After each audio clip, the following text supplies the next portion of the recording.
देखो अब अपन जो पढ़ने वाले हैं ना वो कांस्टेंट एक्सेलरेशन के अंडर जो मोशन होता है वो पढ़ने वाला है, कांस्टेंट एक्सेलरेशन। तो देखो इसके लिए आपको खुद को पता है क्या करते थे, इक्वेशंस बनाते थे ना। मोशन अंडर कांस्टेंट एक्सेलरेशन पढ़ते थे तो क्या करते थे, इक्वेशन बनाते थे। याद है या नहीं है? सही है ना। फर्स्ट इक्वेशन कैसे बनाते थे बताओ? पहली इक्वेशन पर ध्यान रखना, ये इक्वेशन तभी लगानी है जब एक्सेलरेशन क्या हो, कांस्टेंट। एक्सेलरेशन क्या हो, अगर एक्सेलरेशन वेरिएबल हुआ तो आपको इंटीग्रेशन करना पड़ेगा। बहुत बार तो क्या होता है, बच्चे हमारे एक्सेलरेशन वेरिएबल होता है तब भी इक्वेशन लगा के आ जाते हैं। ये चीज ध्यान रखना, ये इक्वेशन तभी लगानी है जब एक्सेलरेशन क्या हो, कांस्टेंट। ठीक है, तो फर्स्ट इक्वेशन की बात करते हैं। तो फर्स्ट इक्वेशन के लिए सबसे पहले एक्सेलरेशन को लिखते हैं। एक्सेलरेशन क्या होता है, dv बाई dt, यही होता है क्या? तो dv यहां से कितना हो जाएगा बताओ जल्दी जल्दी, a dt। दोनों तरफ क्या कर दूं, इंटीग्रेशन। दोनों तरफ क्या कर दूं, फिर लिमिट लगाते हैं। जब टाइम 0 था तो इनिशियल वेलोसिटी को तुम लोग u मानते हो, जब टाइम t होगा तो फाइनल वेलोसिटी कितनी हो जाएगी, v। dv का इंटीग्रेशन क्या होता है, v। तो इसको अगर upper limit minus lower limit रखूंगा तो v माइनस u, और यहां पर एक्सेलरेशन कांस्टेंट है तो बाहर आ जाएगा, और dt का इंटीग्रेशन क्या हो जाएगा, t। तो यहां से फर्स्ट इक्वेशन बन जाएगी v equal to you plus A T. v equal to you plus, कोई दिक्कत? कोई दिक्कत किसी को? उसके बाद देखो सेकंड इक्वेशन, दूसरी आती है second equation. Second equation of motion क्या होती है वो देख लो। देखो सेकंड इक्वेशन के लिए आप एक काम करो, क्या करोगे बताओ? अभी जो फॉर्मूला लिखा था वो तो थर्ड के लिए यूज हो जाएगा, कौन सा, a v d v by d x वाला। तो अपन क्या करते हैं, वेलोसिटी के लिए यूज करते हैं। वी क्या हो जाएगा, d x by d t. V क्या हो जाएगा, d x by d t. D x क्या हो जाएगा बच्चों बताओ, वी डी टी। इंटीग्रेशन करूं इंटीग्रेशन। अच्छा एक बात बताओ, क्या यहां पर ये v कांस्टेंट है या वेरिएबल है? ये वेरिएबल है या कांस्टेंट है? ये फाइनल वेलोसिटी है, ये इंस्टेंटेनियस वेलोसिटी है। ऑब्वियसली ये क्या होगी, वेरिएबल। कैसे होगी देखो, मतलब इनिशियल वेलोसिटी कांस्टेंट होती है बट उसके बाद एक्सेलरेशन के साथ साथ वेलोसिटी चेंज होती, तो ये इंस्टेंटेनियस वेलोसिटी, ये चेंज होती। तो यहां पर जब इंटीग्रेशन करोगे तो इस v की वैल्यू पुट करनी आपको पड़ेगी, नहीं तो इंटीग्रेशन इसको बाहर लेके कर लेते अगर ये कांस्टेंट होता तो। u कांस्टेंट है पर v कांस्टेंट नहीं है। समझ गए बात को? पक्का? जैसे मान लो सपोज करो एक मोशन हो रहा है, उसमें अगर उसने बोल दिया कि वो 20 मीटर पर सेकंड से स्टार्ट हुआ है, तो थ्रू आउट द मोशन अगर आप इनिशियल वेलोसिटी लोगे तो 20 रहेगी। थ्रू आउट द मोशन अगर आप लोगे वेलोसिटी इनिशियल तो वो कितनी रहेगी, 20 रहेगी। बात समझ में आ गई आपको? पक्का? तो देखो इधर dx की बात करते हैं अपन, है ना। तो सबसे पहले मैं यहां पर वेरिएबल v को रख लेता हूं। देखो इधर dx ये हो जाएगा, v को ये रख दूं u plus A T, because u constant है, a कांस्टेंट है, t वेरिएबल है। t को तो हम dt के रेस्पेक्ट में कर सकते हैं, तो v को क्या रख दूंगा, u plus A T. u plus A T. समझ गए बात को? पक्का? अब देखो जब टाइम 0 था तो इनिशियली डिस्प्लेसमेंट क्या मान लूं, पोजीशन क्या मान लूं, x इनिशियल मान लूं। जब टाइम t था तो क्या मान लूं, x फाइनल। अब अगर मैं इसको डिफरेंशिएट करूंगा तो ये कितना हो जाएगा, x final minus x initial, और यहां पर क्या हो जाएगा, u का, u देखो कांस्टेंट है तो बाहर आ जाएगा। फिर आ जाएगा dt का इंटीग्रेशन कितना, t, कितना t, प्लस t का कितना हो जाएगा, t स्क्वायर बाई 2, तो ये कितना हो जाएगा, हाफ ए टी स्क्वायर। और ये x final minus x initial को क्या बोलते हैं, डिस्प्लेसमेंट। डिस्प्लेसमेंट को तुम किससे लिखते हो, s से लिखते हो।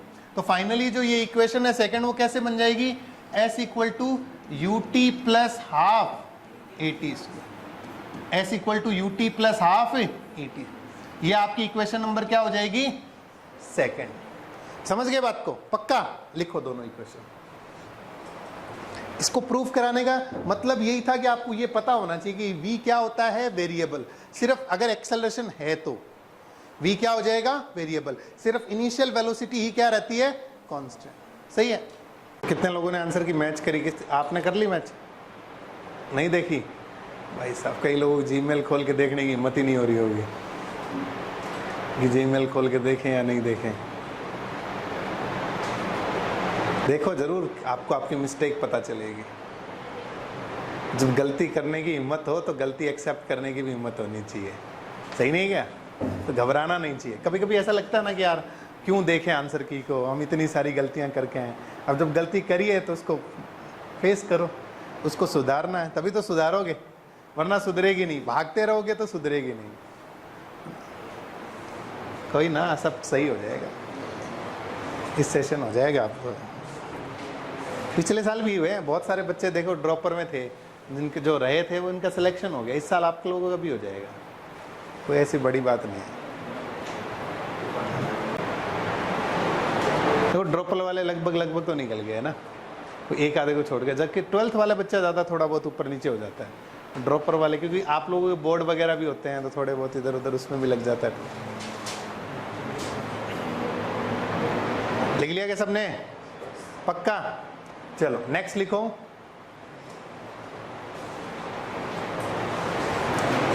देखो अब अपन बात करते हैं थर्ड इक्वेशन की, है ना। थर्ड इक्वेशन क्या होता है, कौन सी है बताओ? थर्ड इक्वेशन कौन सी है? याद तो सबको होगी। थर्ड इक्वेशन बोलो जल्दी जल्दी।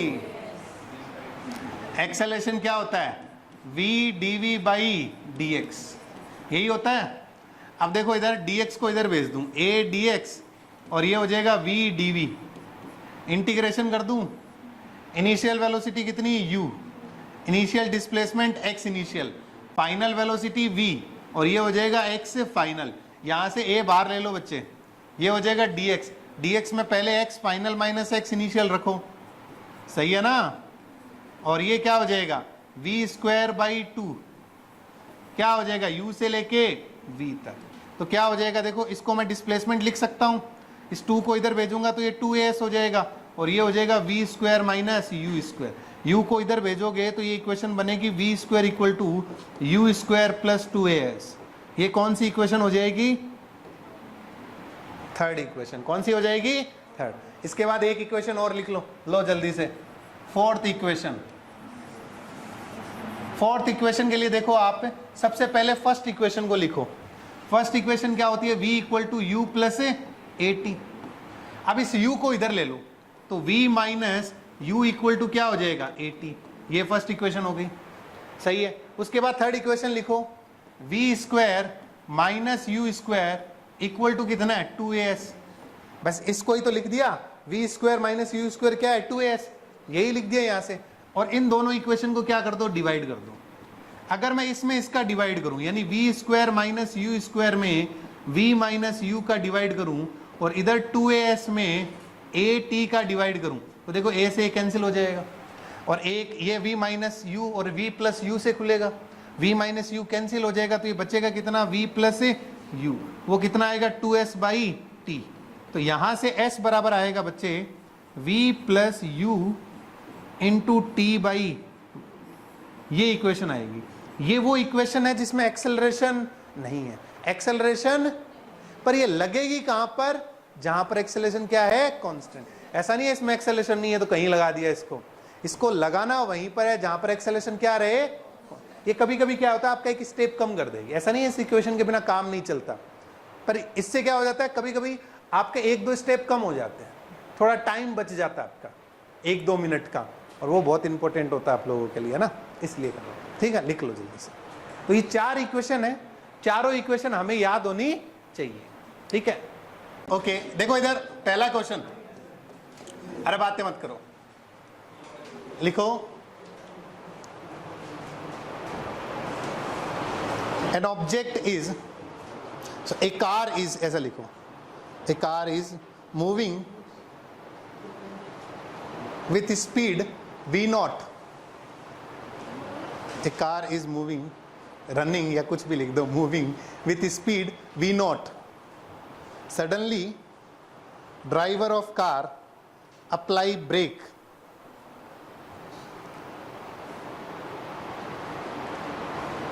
and the stopping distance of car is d। stopping distance of car is d। लिखो, if car is running with speed n v naught, है ना, एन टाइम ज्यादा हो गया ना, n v naught, then find new stopping distance, then find new stopping distance. एकदम आसान से लिखा है, मतलब उसकी स्पीड एन टाइम बढ़ा दी तो स्टॉपिंग डिस्टेंस डी की टर्म में क्या होगी, है ना, आंसर डी की टर्म में आएगा।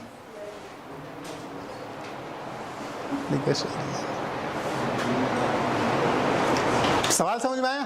पहले वी से चल रही है या वी नोट लिखा है, वी नोट, और ब्रेक लगाता है तो डी डिस्टेंस पे रुक जाता है। अगर उसकी स्पीड को एन टाइम बढ़ा दिया जाए तो उसकी न्यू स्टॉपिंग डिस्टेंस क्या होगा? सबसे पहले अपन मानते हैं कि भाई ये कार है अपने पास, है ना, ये चल रही है वी नोट से और ड्राइवर इसका ब्रेक लगाता है और ये आकर रुक जाती है, ठीक है, यहां आके रुक जाती है, इसकी वेलोसिटी 0 हो जाती है। मान लो ये डिस्टेंस डी ट्रेवल करती है, उस समय उसका एक्सेलरेशन कितना, रिटार्डेशन ए है। अब अगर मैं थर्ड इक्वेशन लगाऊं तो फाइनल वेलोसिटी 0, इनिशियल कितना हो जाएगा, v naught square minus 2a into d. ये फर्स्ट इक्वेशन हो गई नहीं होगी? सही है। उसके बाद देखो, अगर मैं इसकी स्पीड को n टाइम बढ़ा देता तो फाइनल वेलोसिटी तब भी 0 होती जब रुकता, तब इनिशियल वेलोसिटी कितनी होती, n square v naught square minus 2 acceleration a होता, डिस्टेंस d डैश होती, इक्वल टू कितना, 0 है ही। तो d डैश बराबर कितना हो जाता है तुम्हारे पास, देखो ये हो जाता 2a, सॉरी a लिखना ना, 2a d dash equal to कितना हो जाएगा, n square into v naught square. अब देखो वी नॉट स्क्वायर को फर्स्ट इक्वेशन से क्या लिख सकते हो, वी नॉट स्क्वायर को 2ad लिख सकते हो बच्चे ना। तो मैं क्या करूंगा, यहां पर वी नॉट स्क्वायर को 2ad लिखूंगा, तो 2a से 2a कैंसिल, तो d डैश बराबर हो जाएगा n स्क्वायर इंटू डी। तो जो डिस्टेंस है वो n टाइम बढ़ जाएगी। जैसे मान लो हो गया ना 2a, मान लो 2v नॉट होती स्पीड तो डिस्टेंस 4s हो जाता, 3v नॉट होती तो वो 9s हो जाता। समझ गए बात को? पक्का? चलो लिख लो। An object is moving with constant acceleration, acceleration लिखो, it cross 2 point a and b, it cross 2 point a and b with velocity v1 and v2,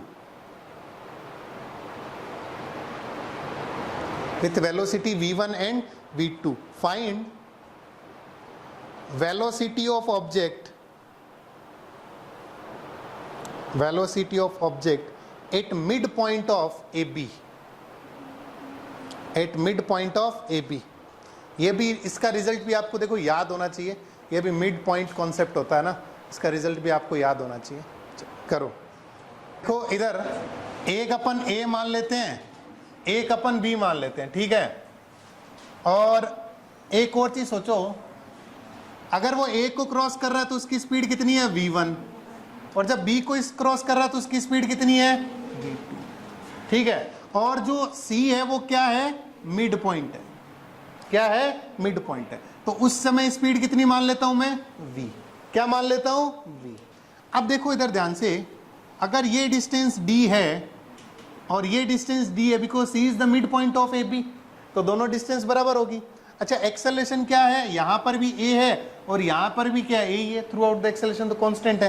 तो यहां पर थर्ड इक्वेशन लगाओ, a से c तक, फाइनल वेलोसिटी कितना, v square, initial कितना, v1 square, plus का कितना हो जाएगा, 2ad।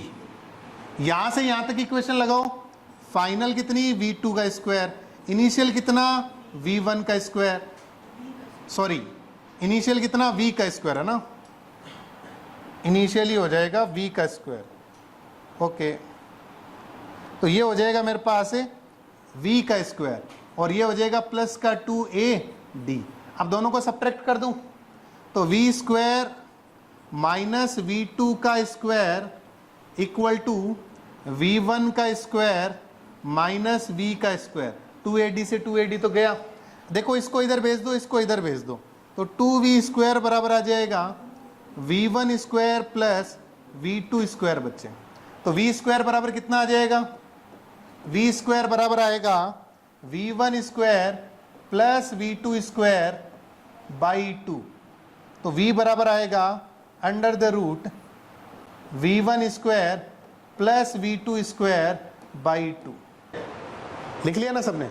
चल अब देखो इधर एक और सवाल करते हैं अपन, कि एक सवाल और करवाता हूं, आसान सवाल ये। मान लो मेरे पास क्या है, ये एक वुडन ब्लॉक है मेरे पास, जिसकी विड्थ क्या है, d है। क्या है? d है। अब इसमें क्या किया हमने, जैसे एक बुलेट पास करवाई v0 वेलोसिटी से, एक बुलेट पास करवाई, सही है। जब ये बुलेट इसमें से बाहर निकली तो इसकी वेलोसिटी v0 टाइम n कम हो गई। तो इसकी वेलोसिटी कितनी होगी, v0 बाई n। मतलब v0 से घुसी बुलेट और वापस कितने से बाहर आई, v0 बाई n से। Find total number of wooden block required to completely stop the bullet. अगर इस बुलेट को स्टॉप करना है तो कितने नंबर ऑफ वुडन ब्लॉक आपको रिक्वायरमेंट है वो बताओ। लिखो फाइंड टोटल नंबर ऑफ, सवाल समझ में आया? Find total number of wooden block required to completely, plank भी बोल सकते हो ना आप इसको, टोटल नंबर ऑफ प्लैंक या total number of wooden block required to completely stop the bullet. भाई एक से इतनी स्पीड कम हो गई तो आपको टोटल कितने चाहिए बताओ। अब ये फॉर्मूले की टर्म में आएगा। वैसे सवाल तो ऐसे आता है आसान, नीट में तो काफी बार आया है, v0 से v0 बाई 3 हो गया, v0 से v0 बाई 5 हो गया, बहुत बार नीट में सवाल आया हुआ, बहुत बार। इसीलिए आपको करवा रहा हूं, वो आप खुद कर लेना। मैंने v0 बाई n की टर्म में जो सबसे अच्छा है ना वो मैंने करा दिया आपको। अब जो इससे है ना वो इससे आसान ही आना है, कि उसमें n की वैल्यू दे रखी होगी आपको, सही है ना। तो मैं वही क्वेश्चन करा रहा हूं जो आपको कंप्लीटली एग्जाम में इनमें से देखने को मिल जाएगा। देखो क्या करना अपने को, ये था अपना प्लैंक, ठीक है। विड्थ कितनी थी इसकी, d।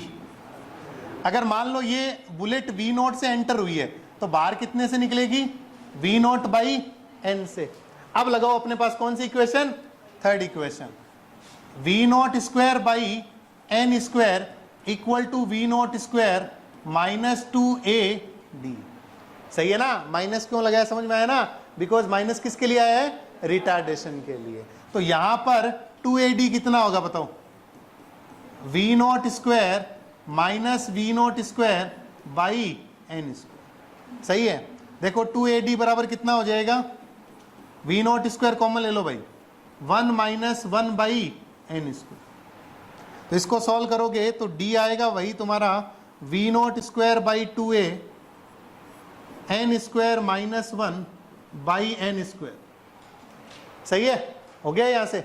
अब दूसरा अपने को क्या चाहिए, मान लो अपने ने बहुत सारे ब्लॉक लगा दिए, ऐसे रोकने के लिए अपने ने बहुत सारे ब्लॉक लगा दिए, ठीक है। और यहां से अगर वो v0 से एंटर हुआ तो यहां पर उसकी स्पीड कितनी होगी, 0।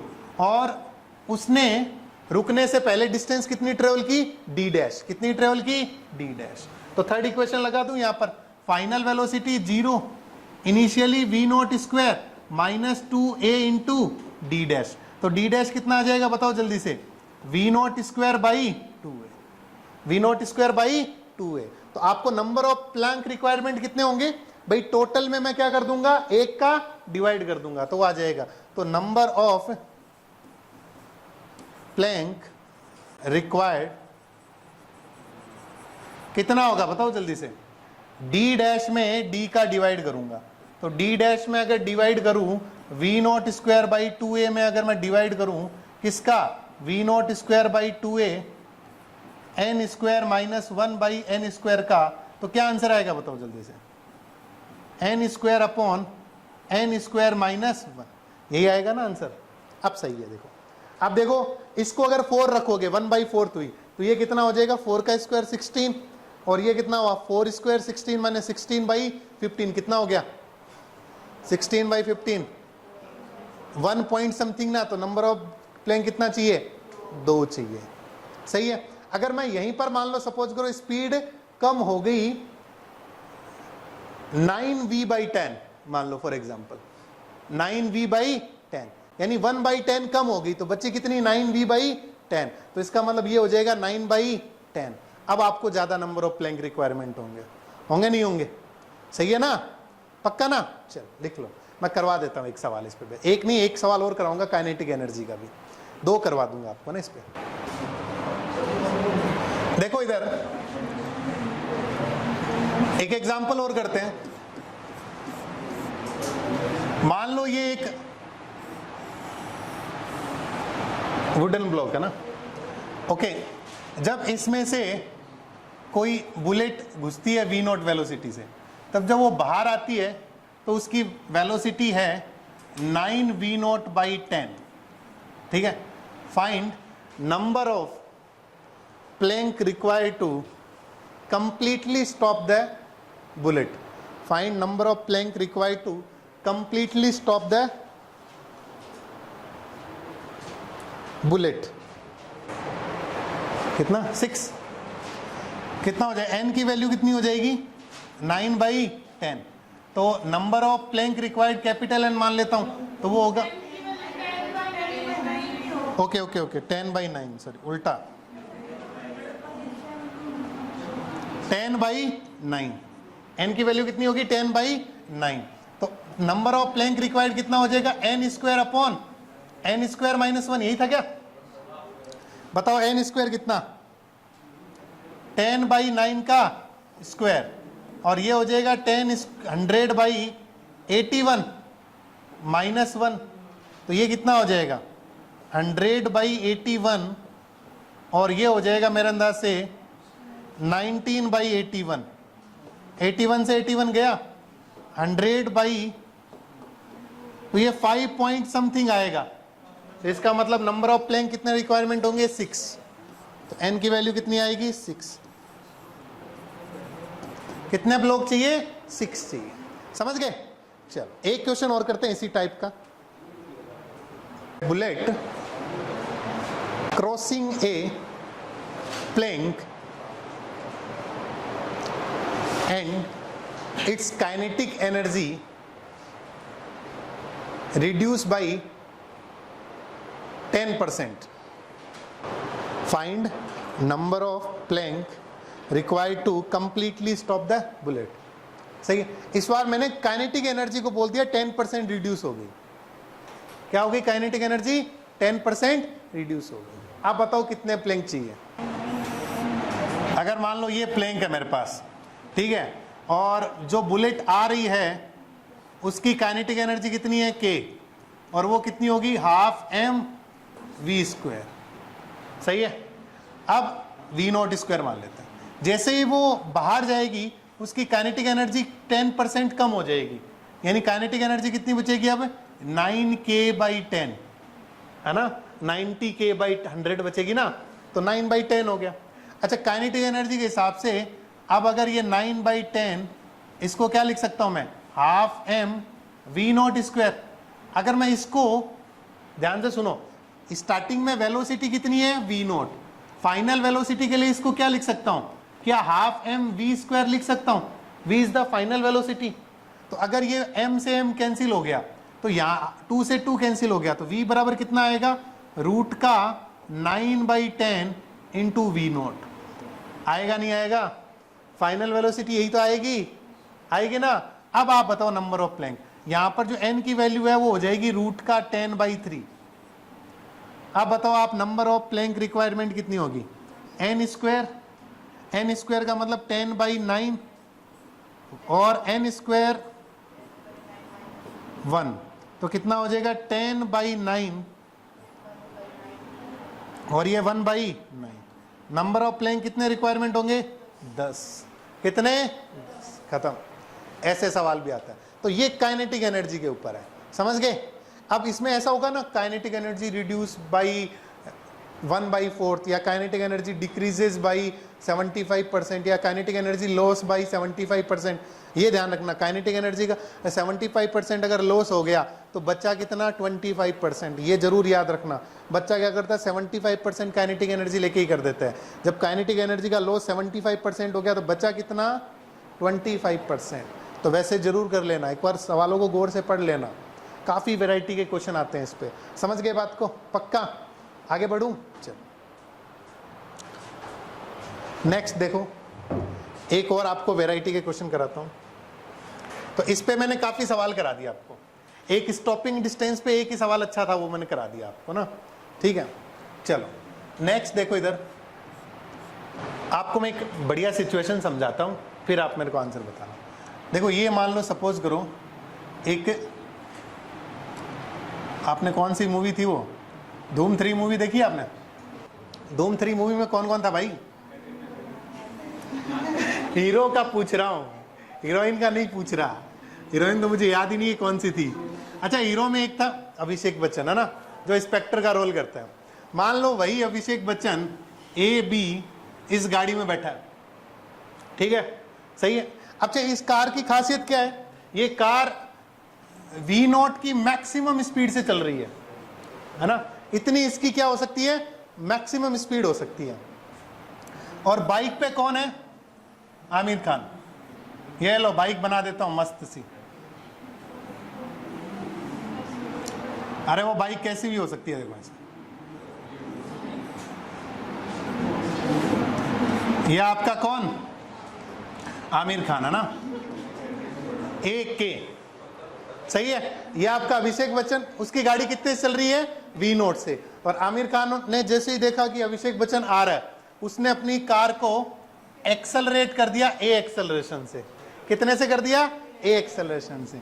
दोनों के बीच की डिस्टेंस कितनी थी? D, सही है। अब आपको यह बताना है कि इस कार की मिनिमम स्पीड क्या हो कि ये इसको कैच कर ले। Find minimum velocity, find minimum velocity of car so that it catch the bike, caught the bike, catch the लिखना पड़ेगा, catch the bike, कुछ भी लिखवा दो ना, इंग्लिश से क्या लेना देना अपने को। देखो अभिषेक बच्चन की मिनिमम स्पीड कितनी होनी चाहिए कि आमिर खान को पकड़ ले, सही है ना। अब मैं इसका आपको एक कारण समझाता हूं, सोच के देखो। अगर ये 100 से चल रही है और आमिर खान ने एक्सेलरेट किया बाइक को, इसके पकड़ने से पहले अगर आमिर खान के बाइक की स्पीड 100 हो गई तो ये कभी हाथ नहीं आएगा, तो इसके पास एक्सेलरेशन है, तो इसकी 100 से बढ़ती रहेगी, वो पीछे रह जाएगा। यानी कि इसकी स्पीड 100 होने से पहले उसको इसको पकड़ना पड़ेगा, उसको इसको पकड़ना। कॉन्सेप्ट समझ में आया? कॉन्सेप्ट समझ में आया? क्या कॉन्सेप्ट है इसमें कि इसकी स्पीड अगर 100 होने से पहले अगर वो उसको पकड़ ले तो कहानी बन जाएगी, वरना तो फिल्म में पकड़ता ही रहता है बेचारा, सही है ना। उतनी फिजिक्स नहीं आ रही थी उसको, वरना तो पहली बार में ही खत्म हो जाता अगर मैं होता वहां पर, तो ना तो गाड़ी को उस हिसाब से एक्सेलरेट करते ना फिर अपन, कि पहली बार में बंदा हाथ में आ जाता। यही तो बात है ना, इसीलिए तो अपनी फिल्म नहीं बनती अपन पहली बार में पकड़ लेते हैं तो कहानी खत्म ही हो जाती है वहां पर।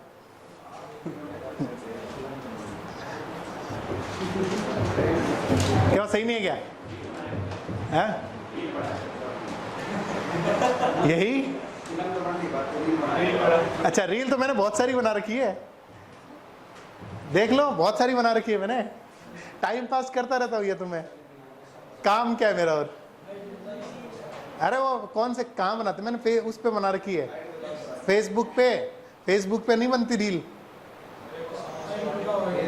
अरे Pradeep PP sir, Pradeep Prajapat search करते आ जाएगा आपका। कैसी बात कर रहे हैं यार, कहीं पर भी नाम भी पूछेगा तो लोग जानते हैं अपने को, इतनी जरूरत ही नहीं है। ऑनलाइन नहीं है तो क्या हुआ, ऑफलाइन में भी लोग नाम याद रखते हैं, ऐसी बात नहीं। बता है? नहीं कबीर सिंह वाली तो नहीं बना। अच्छा वो जिम वाला एक बना रखा था एक दो बना दी थे ऐसे टाइम पास के लिए। हैं? जिम तो जाता हूँ मैं तो रेगुलर जाता हूँ हमेशा ही। जिम जिम जाना यही तो है हम लोगों के पास है क्या, देख बता 4-5 घंटे पढ़ाओ, उसके बाद जिंदगी में टाइम पास कैसे हो बताओ। टाइम पास करने के लिए कुछ ना कुछ आदमी का गोल होना चाहिए ना। अब ऐसा तो नहीं किताबें पढ़ते रहेंगे यार पूरे दिन, कितने साल पढ़ोगे आप किताबों को, और सवाल नए कितने का आएंगे बता। साल में मुश्किल से 10-15-20 क्वेश्चन नए आते, तो उनके इंतजार में थोड़ी कोई साल निकलता है। तो आदमी को क्या करना है, कुछ टाइम पास करना पड़ता है। तो मैं कुछ ना कुछ करता रहता हूँ, है ना। तो ये है। अभी अभी क्या काम कर दिया, वीडियो लेक्चर रिकॉर्ड करता हूँ, पूरे दिन को उनको एडिट करता रहता हूँ। 1-1.5 घंटा मेरा ऐसे निकल जाता है। 1-1.5 घंटा तो लग ही जाता है एक लेक्चर को एडिट करने में। बस ये देखो, ये भी 1-1.5 घंटा जिंदगी का समय निकल रहा है। वरना सोचो 1-1.5 घंटे सोने में निकलता, और सोने में क्या होता है, आदमी आलसी हो जाता है। फिर मेरी आदत ऐसी है, मैं सोता हूँ तो फिर 15-15 घंटे सोता हूँ। जैसे कल मैं 1 बजे उठा हूँ, 12:30-1 बजे। सोच के देखो, संडे को 9-10 बजे सो गया था, 10 बजे सोया और सुबह 12:30-1 बजे उठा हूँ संडे के दिन। मतलब जानवर भी ना सोचे होंगे इतना, तो भैंसे होते ना वो भी ना सोते इतना तो जितना मैं सोता हूँ। अब आप सोच के देखो, पूरे दिन पड़े पड़े, फिर क्या होता ना, फिर यहाँ आया ऑफिस, नहा धो के फिर यहाँ पे भी सो गया 2 घंटे, फिर घर गया थोड़ा, क्या चीज, अरे यहाँ आके क्या होता है ना, एक्चुअली थोड़ा काम वाम देख लिया, जनता कर रही है नहीं कर रही है, तो आना भी जरूरी होता है ना। तो फिर आके यहाँ पर भी केबिन में 2 घंटे सो गया। फिर अटेली अभी ब्रांच स्टार्ट कर रहे हैं अपन 1-2 दिनों में, तो वहाँ गया, तो वहाँ जाके अभी उसका काम चल रहा है, मतलब तो वो भी देख के आना पड़ता है। तो 8, 9, 10th के लिए सिर्फ फाउंडेशन के लिए, है ना। तो वहाँ पर फिर देख के आए, और फिर आके घर आके फिर वापस वही कहानी। अच्छा, मैं एक्चुअली पता क्या है, मैंने सैटरडे को वो एक वेब सीरीज नहीं, असुर, वो उसके एक दिन में सारे पार्ट देख दिए। तो उसका वेट तो मैं ऐसे ही कर, उसके एक दिन में 6-7 पार्ट है। तो वो 3:30 बजे तक वही वेब सीरीज देख रहा था, रात को 3:30 बजे तक। ठीक है, हाँ, उसका दूसरा पार्ट आ गया ना जियो सिनेमा पे फ्री, और गया तो वो देख रहा था। तो आप मान के चलो, वो वेब सीरीज मुझे इतनी बढ़िया लगी थी कि एक दिन में देख लो, मैं 10 बजे देखना स्टार्ट किया, 2 पार्ट मैंने पहले दिन देख रखे थे, 6-7 पार्ट और थे, 6 पार्ट एक दिन में ही खत्म कर दिया मैंने। 1-1 घंटे के पार्ट थे। मैं और मेरा बेटा मेरे साथ मोबाइल चला रहा था अपना, कुछ वो देख रहा था, और मैं 3:30 बजे सोए हम दोनों। फिर उसके बाद तो नींद आनी थी। उसके बाद मैं अगले दिन 9 बजे लेक्चर लेने आ गया, सैटरडे वाले दिन। फिर लेक्चर लेके उस दिन मैं सोया नहीं, तो फिर सोया, तो फिर भाई साहब अगले दिन संडे को 15 घंटे नींद लेके आया हूँ मैं 15 घंटे से भी ज़्यादा हो गया होगा। वो देखा ना, बचपन में हमारी जिंदगी शक्तिमान से निकलती थी, वो ऐसे करके तो उड़ता। अरे मैंने आपको बताऊं, सुनो मैं आपको बता, बचपन में क्या, पापा के पास कैमरा होता था, वो रील वाला ना।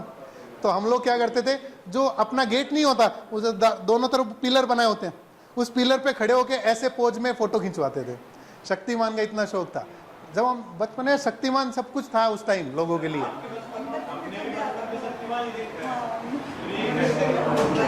अरे कैसे, अरे तुम लोग रिपीट देखे होंगे अरे भाई साहब इधर देखो करते क्या है कि इसको भाई उसको पकड़ना है ना। तो मान लो दोनों एक जगह पर मिल गए, यहां पर दोनों मिल गए, ये वाली डिस्टेंस क्या है, x है, सही है। तो देखो t टाइम में ये यहां से यहां है, और t टाइम में ये यहां से वहां गया नहीं गया, सही है ना। दोनों के लिए सेकंड इक्वेशन लगाता हूं। इसके पास एक्सेलरेशन है पर इसके पास एक्सेलरेशन, तो ये कितना चला, x चला, कितना चला x।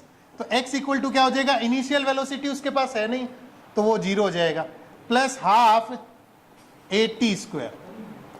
ये इक्वेशन नंबर 1 हो गई। ये कितना चला, x चला, तो x बराबर कितना हो जाएगा, हाफ at²। समझ गए बात को, पक्का।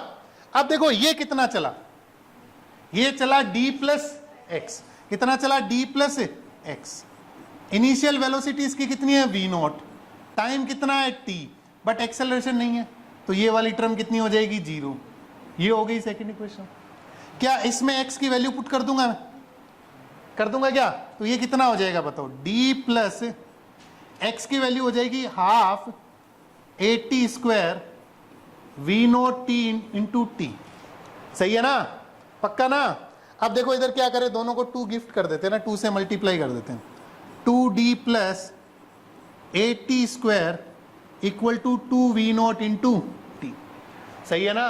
अब इसको देखो एक क्वाड्रेटिक बन गई है, at square minus 2v0t plus 2d equal to 0।